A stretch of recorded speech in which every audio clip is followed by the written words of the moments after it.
Olá a todos, eu sou a Rita, sou orientadora do projeto EPI de vocês desse semestre e hoje nós vamos ter aqui uma pequena apresentação, né, sobre a quinzena 3 e o material abordado na quinzena 3 para a continuidade do projeto integrador. Então, nessa aula, vamos avançando para a terceira quinzena do projeto, e esse é um momento que é muito decisivo, né, no projeto de vocês, porque a equipe vai deixar a fase inicial da compreensão do problema, né, vocês foram visitar o pessoal, entenderam lá o que a empresa precisa, o que a comunidade precisa, e passamos então para a fase da geração de ideias e o início aí da construção da solução. Então, aqui vocês já passaram em algumas situações aí fundamentais, certo? Vocês já se aproximaram do tema, compreenderam, né, o contexto, o local, né, onde fica essa empresa, ou, né, a escola, né, a organização que vocês estão ajudando, e identificaram ali um problema real.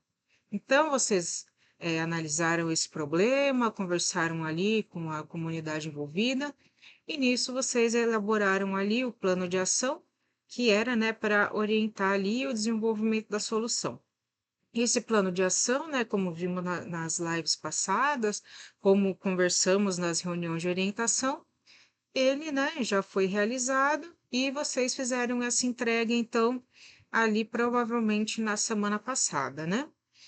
Então, agora nós entramos aí nessa nova etapa, que é então aí a ideação e o início da construção da solução desse projeto, no caso, né?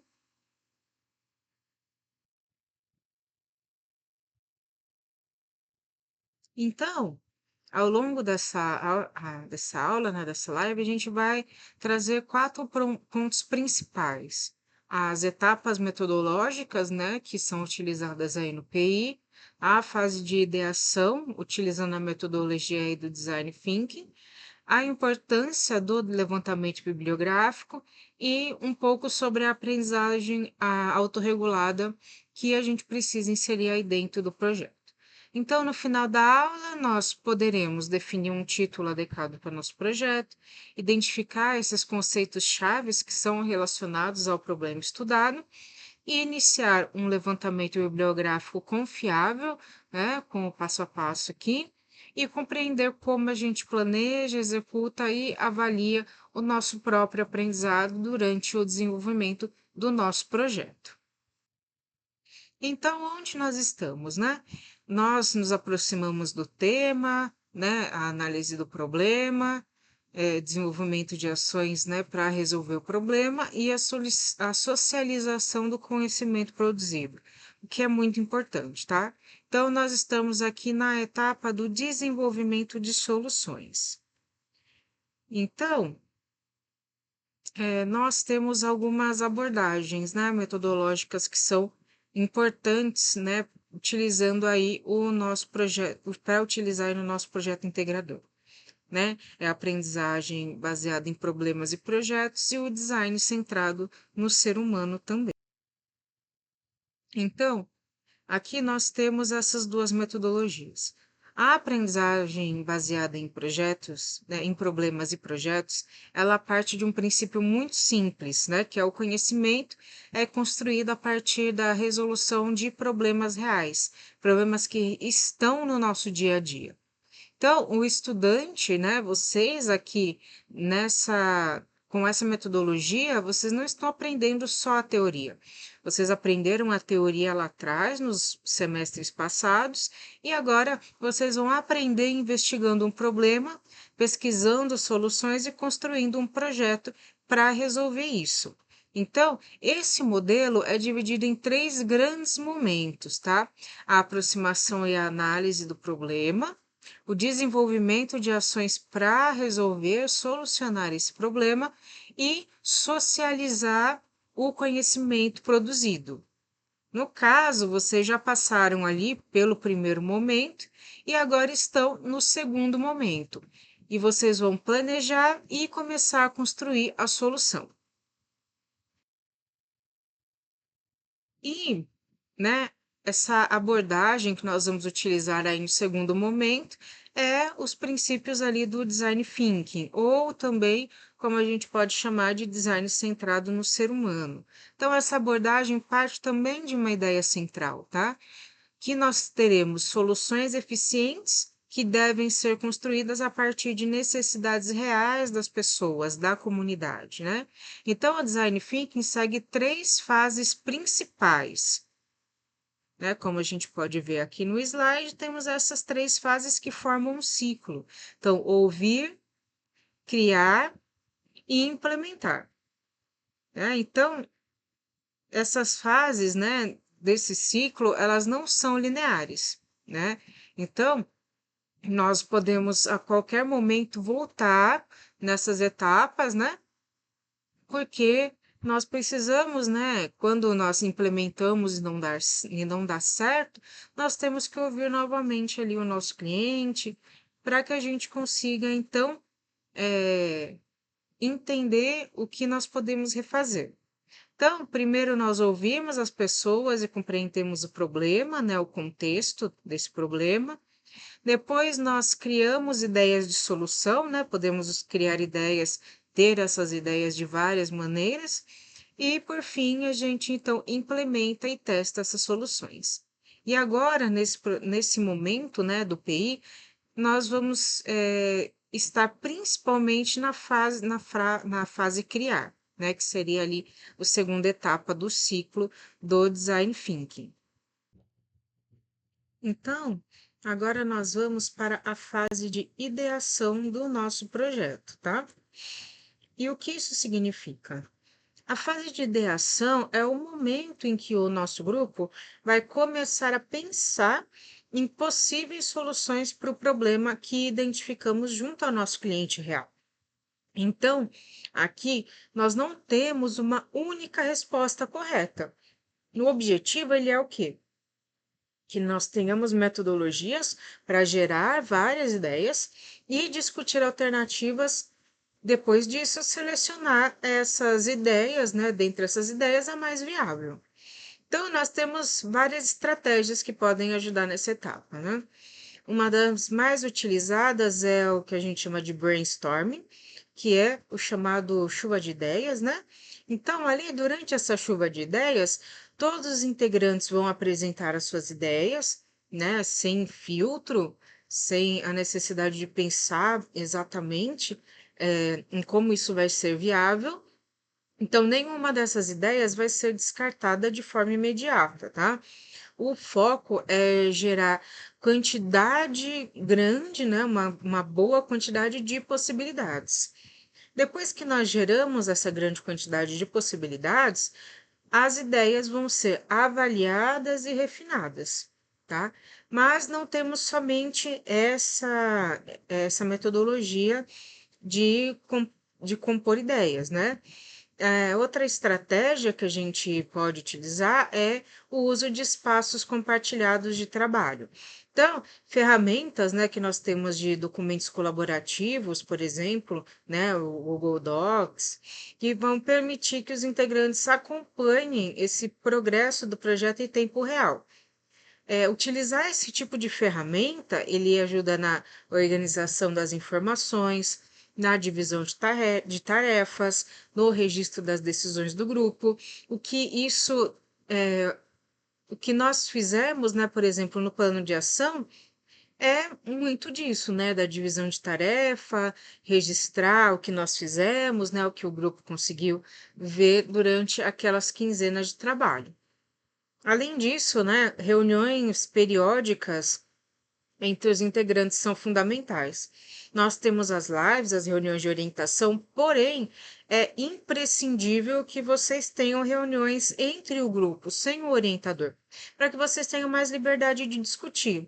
E nessas reuniões, vocês podem revisar o plano de ação, ver se precisa modificar alguma coisa, discutir dificuldades que vocês estão tendo para realizar, então, esse projeto, avaliar o progresso do projeto e principalmente definir, né, redefinir estratégias que vocês estejam usando que talvez não sejam as melhores para aquele momento. E também pensando em outras técnicas, né? Uma técnica que pode ser útil também para vocês é o storyboard. O storyboard, ele consiste em quê? Em representar soluções por meio de desenhos ou de sequências visuais. Então, você mostra ali como o usuário interage com o sistema ou, né, com o nosso produto desenvolvido. No caso, né, o nosso sistema. Então, esse tipo de técnica vai ajudar a gente a visualizar melhor a solução antes mesmo de construí-la, tá?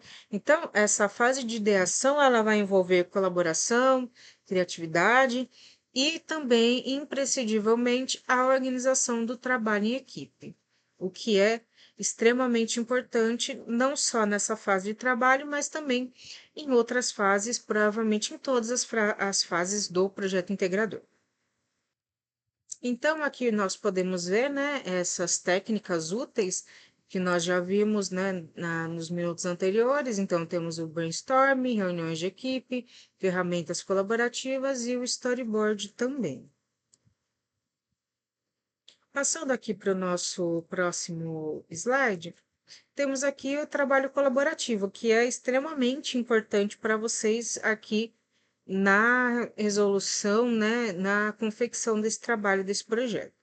Então, ideação, levantamento bibliográfico, aprendizagem autorregulada, né? É necessário que nós tenhamos, então, esse passo a passo para que o nosso trabalho saia da melhor forma possível.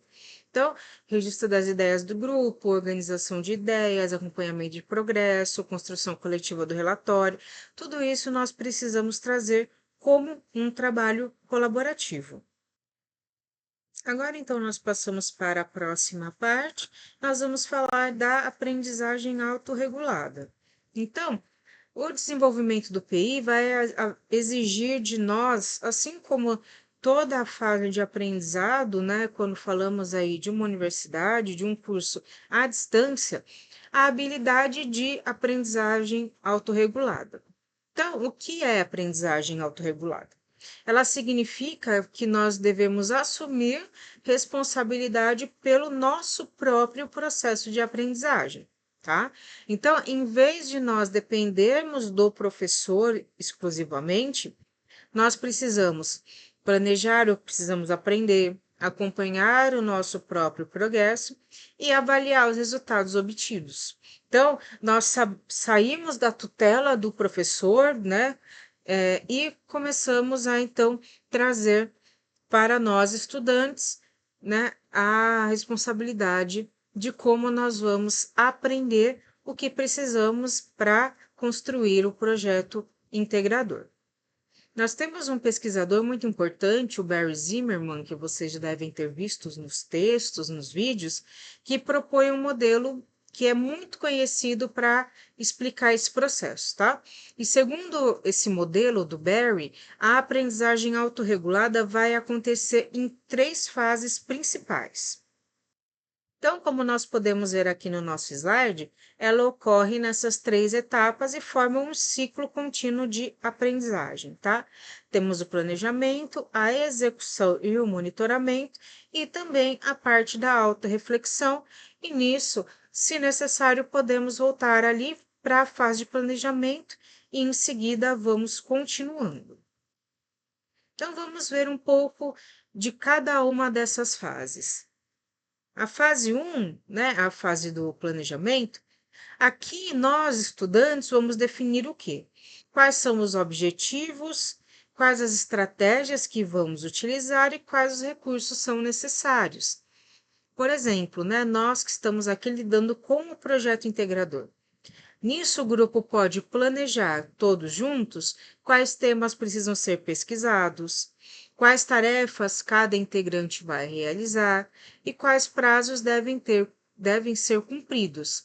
Então, vocês veem que nesse planejamento nós temos a fase anterior, que foi a fase do plano de ação. Então, nós precisamos ter esse tipo de documento para que a gente consiga compreender um outro elemento muito importante, que é a autoeficácia. Então, a autoeficácia é o quê? É a crença de que nós somos capazes de realizar determinada tarefa.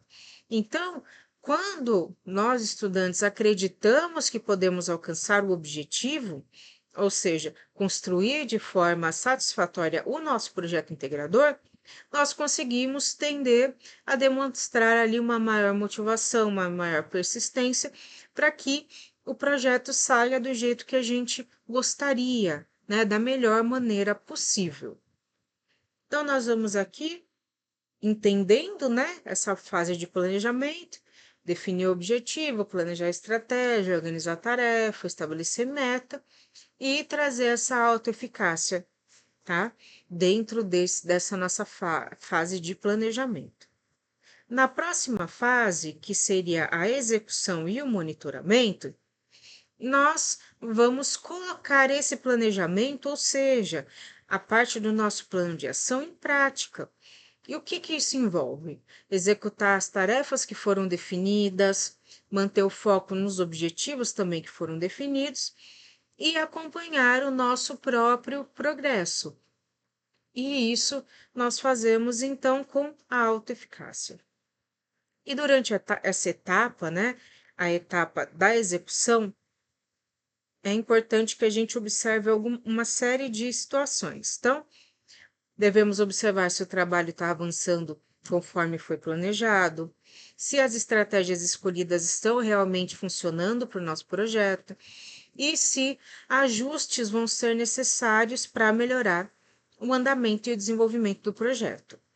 Então, quando nós trazemos isso para o contexto do nosso projeto integrador, nós precisamos, né, monitorar as atividades que nós temos, como as pesquisas que estão sendo realizadas, as reuniões de equipe, né, como nós já dissemos, são extremamente importantes, e como está o desenvolvimento dessa solução em si, né, o do projeto.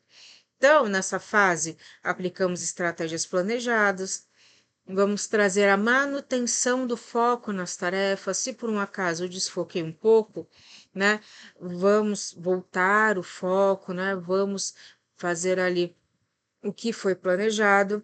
Nisso acompanhamos o projeto e fazemos ajustes necessários. Agora temos a terceira fase, que é então a autorreflexão, e nessa autorreflexão, né, após concluir ali uma etapa do trabalho, até porque que essas fases, elas são para cada etapa do nosso trabalho. E depois de concluir, a gente precisa refletir sobre o resultado. E para facilitar essa reflexão, nós temos então 3 perguntas que precisamos, né, que são importantes para fazer dentro dessa fase. O objetivo foi alcançado? O que funcionou bem? E o que poderia ser melhorado? Então, aqui, refletindo as respostas, então, dessas 3 perguntas, nós conseguimos ajustar, né, as estratégias, trazer estratégias melhores para os próximos ciclos de aprendizado. Tá? Então, por isso, a aprendizagem autorregulada é um processo cíclico, né? Como já mostrei ali para vocês. Então, nós planejamos, executamos, avaliamos e iniciamos um novo ciclo de melhoria. Então, isso é um ciclo, então, de melhoria contínua. E isso é muito necessário para nós no momento, tá? Então, na autorreflexão, vamos ver os resultados obtidos, dificuldades encontradas, vamos ver quais estratégias funcionaram e quais não, e trazer melhorias aí para o nosso próximo ciclo.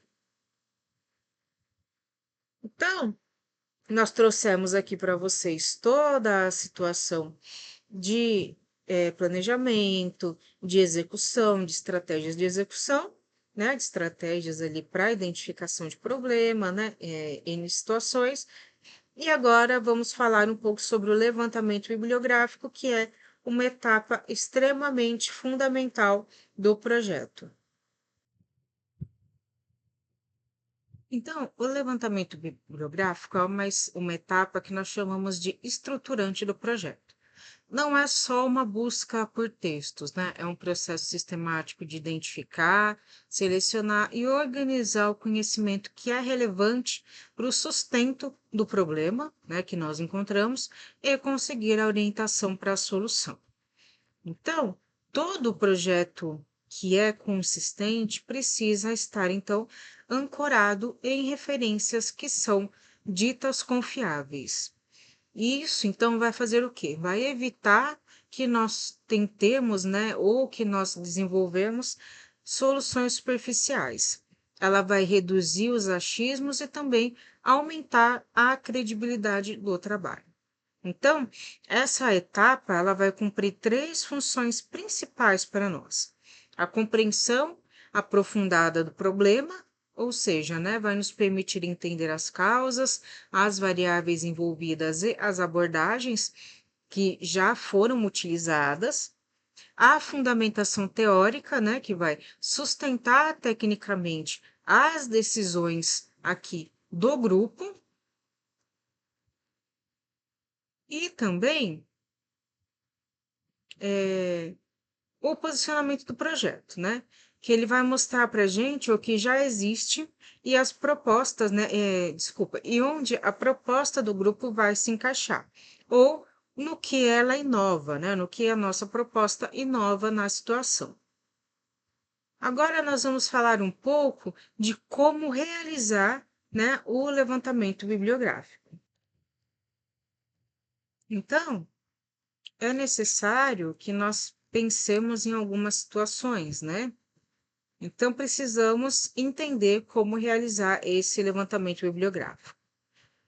O processo ele segue, né, uma sequência lógica.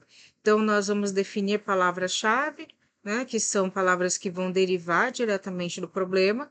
Elas devem ser objetivas e também relacionadas aos conceitos centrais, tá? E depois disso, nós vamos buscar fontes confiáveis.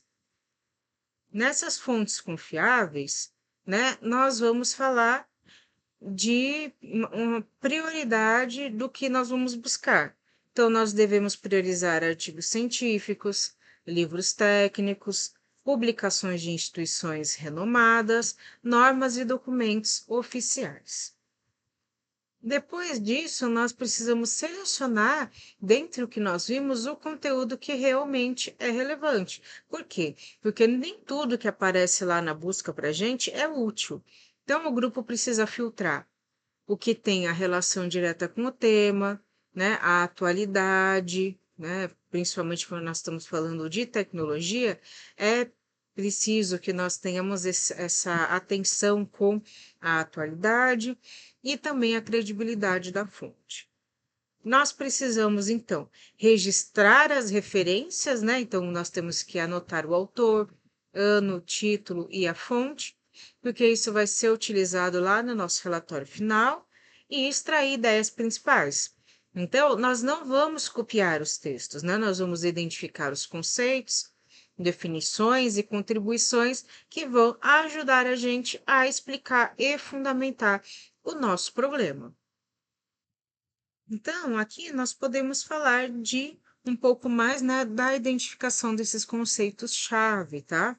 Então, são conceitos que são ali relacionados ao nosso problema de estudo, né, nosso problema do PI. Então, vamos falar alguns exemplos, né? Um exemplo que a gente pode ter é projeto, né, sobre disciplina em sala de aula. Então, qual é o nosso problema? A dificuldade do comportamento e do engajamento dos estudantes. Então, quais são os conceitos relevantes que nós podemos trazer? A relação estudante-estudante, a relação professor-estudante, o tipo ou técnica da mediação pedagógica, as estratégias de ensino-aprendizagem, a gestão da sala de aula, a motivação, o engajamento dos alunos, entre muitas coisas. Então, aí nós podemos direcionar a pesquisa. Então, o grupo ele vai buscar autores da área da educação que discutem o comportamento, metodologia ativa e práticas pedagógicas. Então, esse é um exemplo que nós podemos dar. O segundo exemplo, nós podemos falar sobre um projeto de melhoria de processo produtivo. Então, qual é o nosso problema? É uma baixa eficiência de um processo de máquina, né? E quais conceitos relevantes nós precisamos pesquisar para chegar ali, então, na conceituação do problema? Conceito de processo, conceito do fluxo de trabalho, a parte de mapeamento de processos, indicadores de desempenho, melhoria contínua, ferramentas, né, para análise como fluxograma, entre outros, e disso nós direcionamos a nossa pesquisa. O que seria, então? Nós devemos buscar conteúdos de engenharia de produção e de gestão de processos. Então, seria isso que nós precisamos fazer para identificar esses conceitos-chave. Agora vamos falar um pouquinho sobre o mapa de ideias, tá? Isso vem então da organização do conhecimento. Então, depois do levantamento dos conceitos, o grupo vai fazer uma organização, ou seja, ele vai organizar as ideias em um mapa.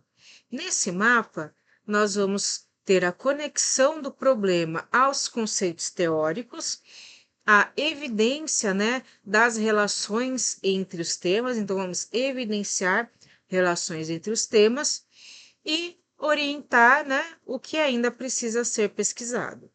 Um exemplo que nós podemos dar, né, um problema, conceito principal, subtema e autores, tá? Então, nós podemos trazer um problema, né? Como nós vimos lá, problema de aprendizado em sala de aula. Quais são os conceitos principais que nós vimos, né? Relação estudante-estudante, relação professor-estudante, mediação pedagógica, né? Entre outros. Os subtemas disso, né? Queremos falar ali de metodologia ativa, psicologia, né, do estudo, e autores que falem sobre isso, que vão, então, vão ser vistos durante essa pesquisa ativa dos conceitos, né, relacionados. Então, esse tipo de organização ele vai evitar que façamos pesquisas soltas, né, e vai direcionar o trabalho para um raciocínio estruturado. Então, isso, né, o mapeamento de ideias, ele vai servir como base para o levantamento bibliográfico, que é extremamente necessário aqui na situação que estamos da construção do PI. Então, nós precisamos trazer aqui um pouquinho também, antes, né, de irmos ali para a parte das fontes confiáveis, trazer alguns erros, né, que a gente precisa evitar antes, né, da parte da pesquisa. Então, evitar pesquisar sem definir uma palavra-chave nisso, porque senão nós vamos acabar passando para pesquisas soltas, né? Usar fontes não confiáveis, blogs sem referências, opiniões de pessoas, vídeos, TikTok, YouTube, tá? Então, vamos usar sempre conteúdos confiáveis, né? Evitar copiar conteúdo sem interpretação, então, evitar tirar pedaços de texto sem sentido, né? Que nós não lemos, que nós não interpretamos, evitar deixar de registrar as referências e evitar levantar teorias sem conectar com o problema real.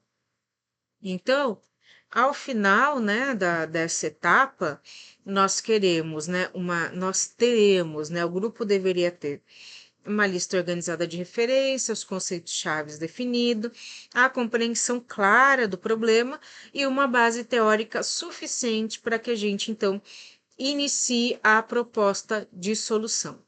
Sem essa base, o projeto pode ficar muito raso, né? E isso não é legal para a gente aqui no nosso entendimento.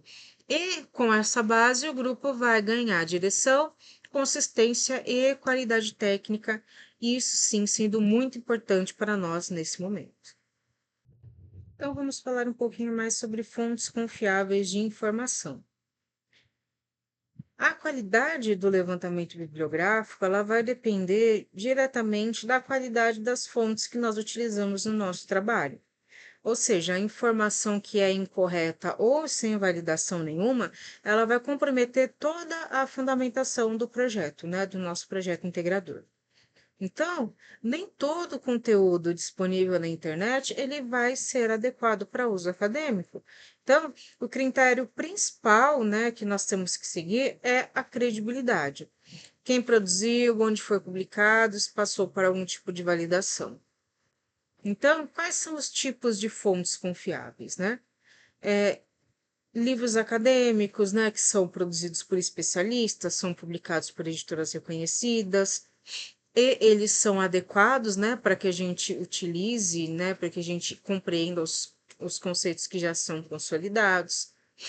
Artigos científicos que são publicados em periódicos avaliados por pares. Normalmente, esses são a principal fonte, né, para pesquisas mais atualizadas. Teses e dissertações, né, que são trabalhos acadêmicos mais aprofundados, normalmente disponíveis aí nos repositórios da própria universidade. E documentos institucionais, tá? Publicação de órgão oficial, organização, instituição de ensino, né, etc. Só e, né, além de entender isso, nós precisamos saber onde fazer essa pesquisa, né? Então, nós temos que utilizar bases conhecidas, né, reconhecidas. Então, isso vai evitar a perda de tempo com materiais irrelevantes. Né? Ao invés de vocês pesquisarem diretamente no Google, pesquisem lá no Google Acadêmico, né? Pesquisem nos periódicos da CAPES, em repositórios de universidades, porque essas plataformas vão organizar para a gente conteúdos que foram validados e facilitam também o acesso, né, para o grupo de materiais de qualidade. Então, como eu posso avaliar se aquela fonte é confiável ou não, né? Se o autor é especialista na área, se ele está vinculado a alguma instituição, se a data está atualizada para o tema, se o veículo de publicação é uma revista científica, se é uma editora reconhecida ou uma instituição confiável, e se o material cita outras fontes confiáveis. Se a resposta for negativa, então nós devemos descartar essa fonte. E o que nós devemos evitar? Blogs sem autoria definida, sites de opinião ou sites de comércio, né? Sites comerciais que não têm base técnica, conteúdo sem referência, conteúdo sem data, vídeos ou posts, né? Postagens sem fundamentação. Esse tipo de post, né, eles podem ajudar a gente a compreender por causa da linguagem, mas não podemos colocar eles como fontes, né, de bibliografia para a construção da revisão, né, da bibliografia do trabalho de vocês.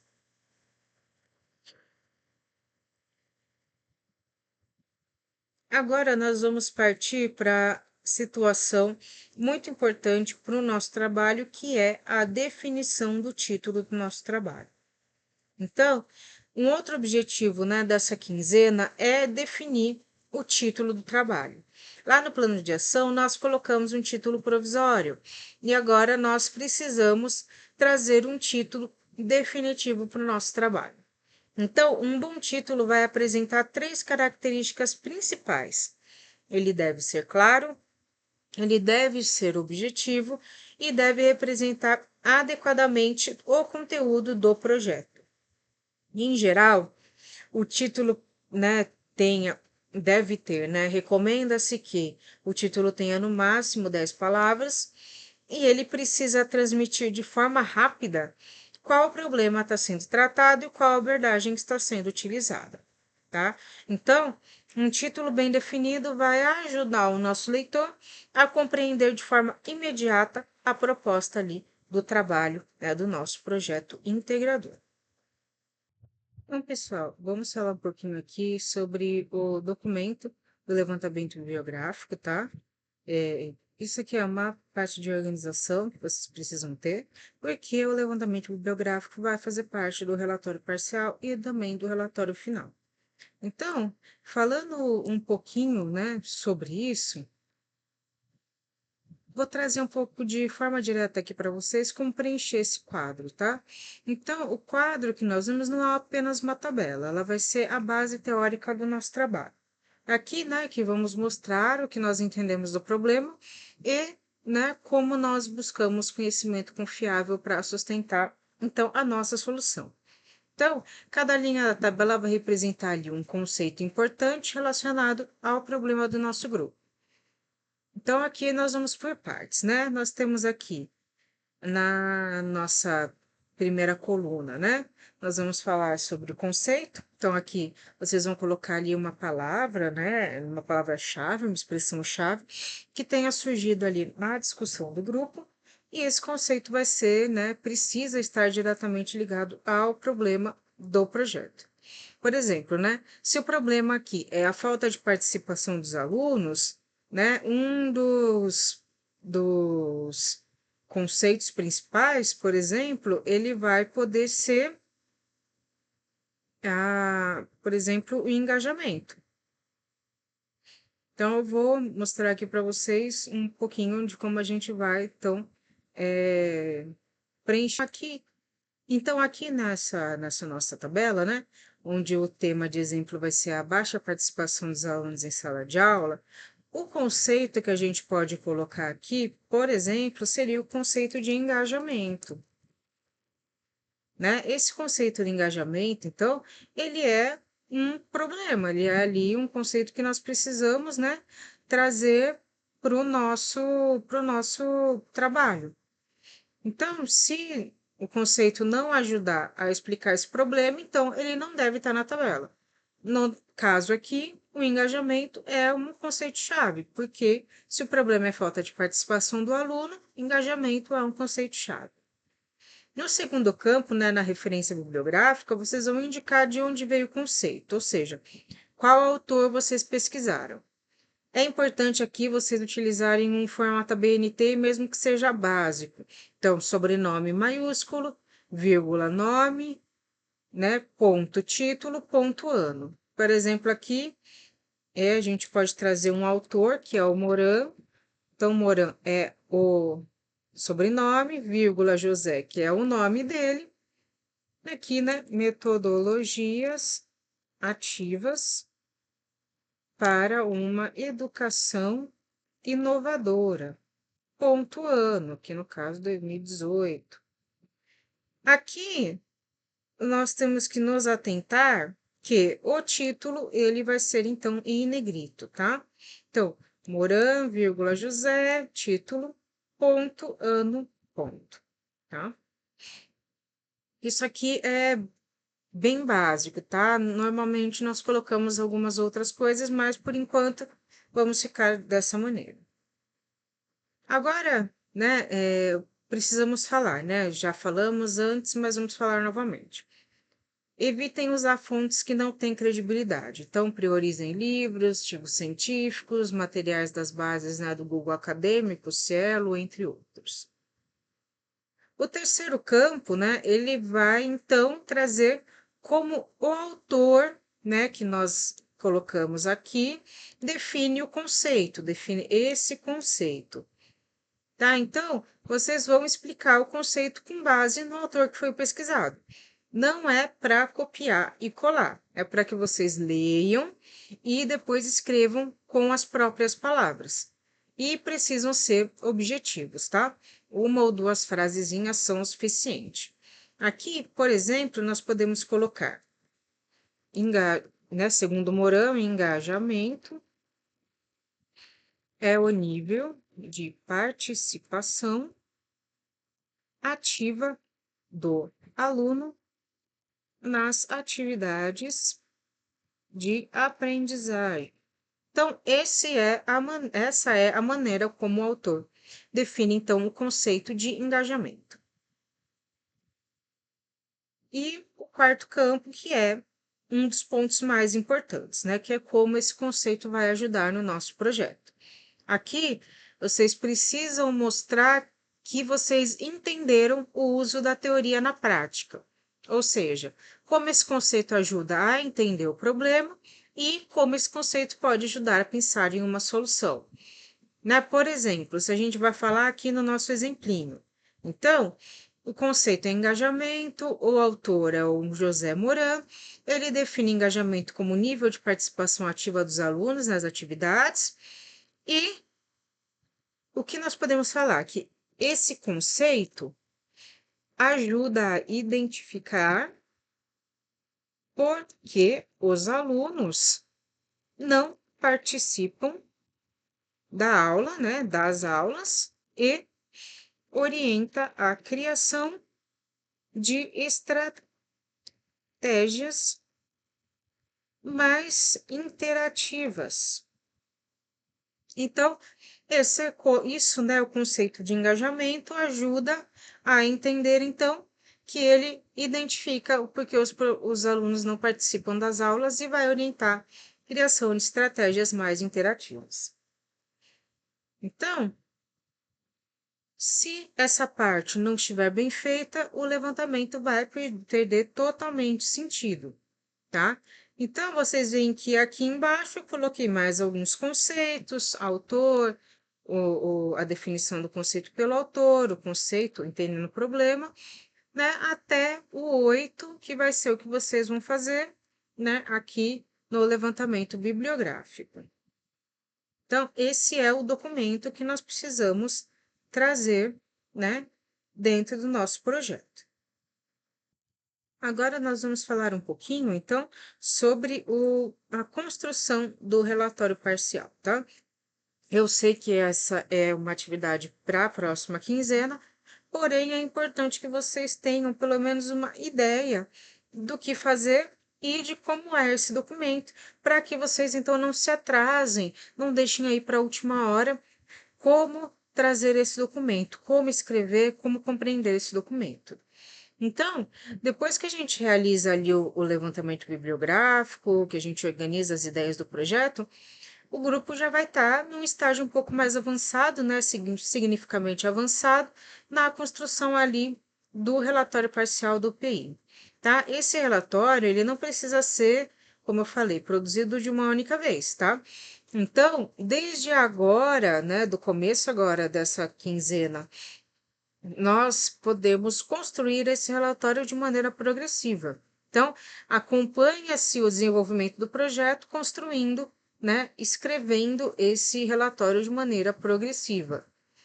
Se nós pegarmos, né, aqui as datas que nós temos, né, nós vamos ver que temos um tempinho, porém esse tempo não é exatamente enorme. Então, nós precisamos trazer aqui a construção desse relatório para vocês. Então, né, hoje é dia 18, né, a nossa quinzena, a quinzena 3 começou no dia 16, tá? E essa quinzena, então, vai até o dia 29 de março. Então, vocês têm aí, né, até o dia 29 de março para compreender todo o material da quinzena 3, e nisso vocês já começam, então, a escrita do relatório parcial. A quinzena 4, que é a quinzena da entrega do relatório parcial, começa no dia 30 de março e a entrega, né, deve ser feita até o dia 7 de abril, às 11h59 da noite. Precisamos trazer essa entrega até o dia 7, tá? E quem precisar de um pouquinho mais de tempo, temos uma carência até o dia 12 de abril de 2026, às 11h59. Porém, entreguem até o dia 7 de abril de 2026, às 11h59. É muito importante vocês terem esse tempo para, se precisar fazer algum tipo de correção, vocês têm aí do dia 7 ao dia 12 para fazer as correções, tá? E lembrando aqui que no meio deste caminho, provavelmente ali na primeira semana da quinzena 4, nós vamos ter uma reunião de orientação, tá? Onde vocês vão poder tirar essas dúvidas, né? Entender um pouco mais, né? Juntamente comigo, né? Orientadora de vocês, sobre o que ficou de dúvida no preenchimento do relatório parcial. Então, vendo aqui o que nós precisamos para construir o relatório, então, a descrição do problema, a revisão bibliográfica, desenvolvimento da solução, resultados do projeto, né, entre outros. Né, então, a abordagem que nós estamos utilizando aqui, né, que é o Design Thinking, ele vai falar sobre a construção progressiva do relatório, ou seja, o princípio do Design Thinking de desenvolver soluções de uma forma gradual e colaborativa, tá? Eu vou mostrar aqui para vocês o documento, então, do relatório, né? O modelinho do relatório parcial para vocês poderem olhar um pouquinho e entender, tá? Esse é, então, o documento, tá? Vou aumentar um pouquinho para vocês verem. Vocês veem que tudo está explicado nos mínimos detalhes. Então, a fonte, né? O número da fonte, tamanho da fonte, né? Aqui, nome do integrante, título do trabalho, né? Tudo vem explicadinho da maneira mais detalhado possível para que vocês consigam, então, preencher o relatório parcial de uma maneira fácil, de uma maneira tranquila e progressiva. Tá? Então, aqui resumo, as palavras-chave, as listas, né? Então, é opcional a lista de tabela, a lista de figuras, isso é opcional. O sumário, que ele é obrigatório, tá? Então, nós temos essa parte do sumário, onde vai ficar os tópicos que nós estamos abordando. A introdução, então aqui o que ele fala, né? A introdução apresenta o tema, né, que vai ser tratado e conta, né, o problema que vai ser pesquisado. Então, ao desenvolver a introdução, o grupo vai explicar o assunto de forma a desenvolver o tema, anunciar a ideia básica, delimitar o foco da pesquisa, situar o tema dentro do contexto geral da área de trabalho, descrever as motivações que levaram à escolha do tema e indicar o objeto do trabalho, o que será estudado. Temos os detalhes de formatação. Agora, nós temos aqui o desenvolvimento, onde colocaremos os objetivos. Então, nós temos o objetivo geral, que vai definir o que se pretende atingir com o projeto. Os objetivos específicos, que vão definir as etapas do trabalho que vão ser utilizadas, tá? Para que a gente alcance o objetivo geral. Então, aqui temos mais algumas indicações e vamos para a justificativa e delimitação do problema. Então, para formular o problema, o grupo vai elaborar uma pergunta que norteia o desenvolvimento da pesquisa e para a qual será gerada a solução. Tá? Então, temos delimitação do problema, a fundamentação teórica, que vem aqui com o que nós fizemos lá, então, na parte da revisão bibliográfica, tá? A metodologia, que é os modos, né, métodos, instrumentos que vocês adotaram para executar o problema, né, tem alguns detalhes aqui também. Os resultados preliminares, né, a solução inicial que vocês fizeram até agora. E as referências, então, que o que nós construímos lá na tabelinha, lá da referência do autor, é o que nós vamos colocar aqui. Aqui nós temos de uma maneira um pouco mais, né, detalhada. Então, nós temos aqui também o autor, né, o sobrenome, aqui pode se colocar dessa maneira também, tá? Só as iniciais dele. Aqui temos o título do livro, né? Aqui a terceira edição, a cidade onde foi publicado, a editora e o ano, tá? Isso aqui é um jeito de também referenciar um livro, tá? Temos aqui, então, de um periódico, então temos aqui o Ribeiro, JLP. Nós temos aqui, já vai ser um pouquinho mais diferente, que isso é, então, um artigo.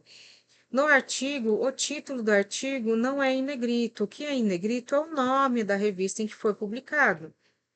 Aqui a cidade, o número do volume da revista, as páginas onde inicia e onde termina.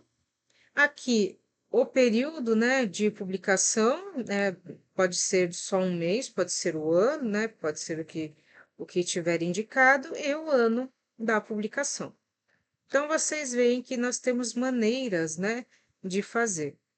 E aqui vocês podem, né, dentro desse link, nós temos, então, as diretrizes de confecção de tese de dissertação da USP que vocês podem utilizar, né, para, então, construir, né, esse relatório. Mas, seguindo o que está escrito aqui no modelo, vocês conseguem realizar de maneira fácil aí e simples. Os anexos, né? Vocês podem colocar aqui materiais ilustrativos, né? Que não caibam dentro do texto, né? Pesquisas que vocês fizeram, questionários que vocês fizeram, tá? E os apêndices também, tá? Que são criações aqui do próprio grupo. Vocês podem colocar aqui, né? Orientado por letras.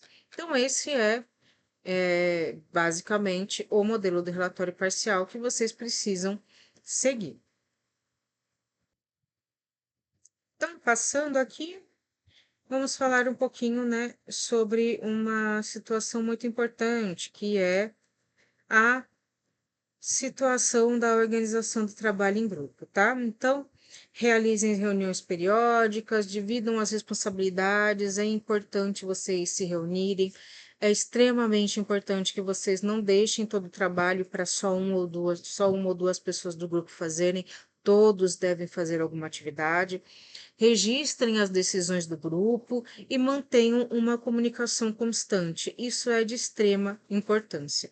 E as dúvidas, né? Se vocês tiverem dúvidas, podem falar comigo a qualquer momento. Então, aqui nesse momento, o que nós queremos, né? Gerar ideias para a solução dos problemas, identificar conceitos principais, realizar o levantamento bibliográfico, definir o título do projeto e iniciar o desenvolvimento da solução. Então, algumas orientações finais, tá? Então, vocês precisam organizar-se, precisam manter a comunicação, organizem atividades e acompanhem o progresso, tá? Para que a gente não perca informações.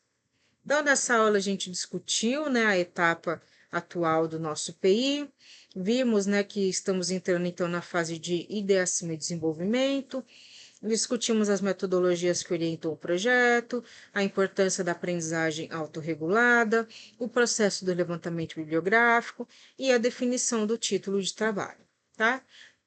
E vocês precisam gerar e refinar as ideias, identificar os conceitos relacionados ao problema, realizar o levantamento bibliográfico e iniciar o desenvolvimento da proposta.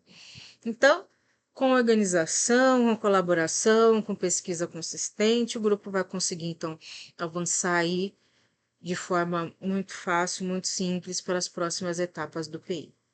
Então, eu fico à disposição para as dúvidas, estou aqui aberta a comentários também. Agradeço muito, né, que vocês estiveram aqui acompanharam, agradeço pela atenção de vocês. A live vai ficar gravada, tá? Se tiverem alguma dúvida, fico à disposição. Então, um bom trabalho a todos, né? Boas aulas para vocês e fico à disposição, então. Até a próxima aula.